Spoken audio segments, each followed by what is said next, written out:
Fox News alert, they're here. Trump just released the UFO files. A White House official left this hard drive on my desk overnight. You can see on it, it says AARO files copy 2 of 3. The Pentagon dropped over 100 files that go back decades. You always hear stories of flying saucers in our skies. Now we have the tapes. Look at this. CENTCOM's infrared captured this star-shaped object back in 2013, flying around the Middle East, banging 90-degree turns. Does not look man-made. Now check this out. Northern Command captured this UFO in 2024. The report says it's an inverted teardrop with a vertical pole hanging off of it.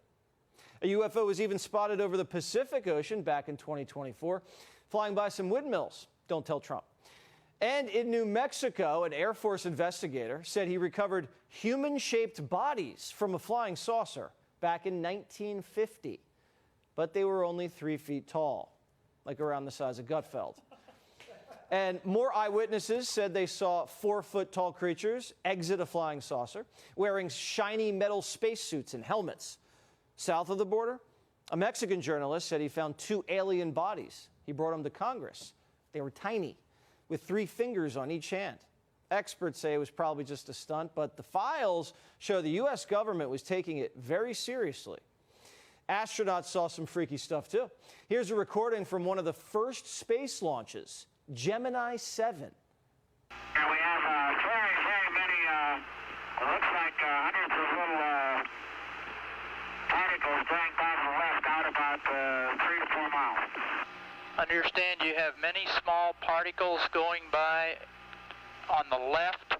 At what distance? It looks like perhaps a vehicle that's disintegrated. What else did they see up there? Buzz Aldrin, on his way to the moon, said he saw a bright object floating out the window that looked like an open suitcase. And it wasn't just Buzz. Astronauts on the Apollo 12 mission said right before the liftoff, they saw bright flashes coming from the moon and saw these orbs when they were on the lunar surface. Apollo 17 astronauts also saw flashes. They said it looked like the 4th of July. And when they landed, more floating orbs. Now NASA's officially looking back at the tapes to see if they missed any alien life. This is just the beginning. According to a congressman, the holy crap part still isn't there. We're still waiting on seeing the little green men. Now, if you have anything, text me. The Department of War says more is coming. Pete's been busy. And the CIA is kind of stonewalling the release. It has come to my attention actually recently as of today. There are some actors within certain intelligence agencies, to include DIA and CIA specifically, that are actually blocking some of the president's presidentially appointed team and getting access and getting control on some of these historical records. If 47 had his way, he would have released the files during his first term. Certainly, President was briefed late in his first term before COVID by a particular agency and was briefed on many of these issues, to include the crash retrieval issue. According to that vet, Trump still isn't a believer, but NASA's top dog says ET could be real.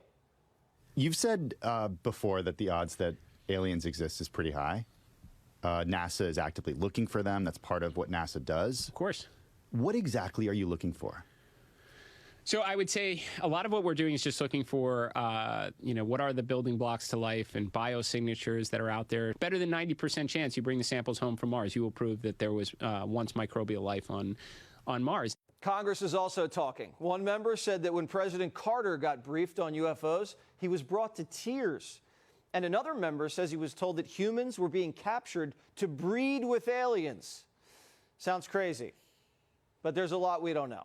Congressman Burchett says he's seen tapes that would blow your mind. They were showing me things that were flying at speeds that were just, that nothing compares. And the angles that they were taking would literally, and I've said this before, and it grosses people out, but it would turn you or me into a ketchup package. I mean, you go this way, and then boom, you're going this way. And we have no capability of any of it. And now I've been briefed so many times on different groups. Something strange is going on. 13 top scientists are dead or missing, and Congress is asking questions. It's uncanny You got a president, you know, we had these hearings in Washington. You have a president that says he's going to release stuff. And all in that same time frame, before and after that, you're having some of these high-ranking officials disappear. And to me, that's nobody disappears in this country unless they want to disappear. One of the things that I've thought of is one of the subjects that they're all working on different things, but they're working on alternative energy sources. Yeah, I'm sorry, I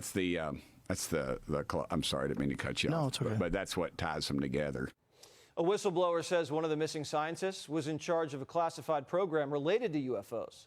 Now, we don't know what's going on, but the government's lied to us for decades about pretty much everything. JFK, lab leak, Epstein, Hunter's laptop, the Russia hoax. And when we ask questions, they call us conspiracy theorists. But just like COVID, we might be right.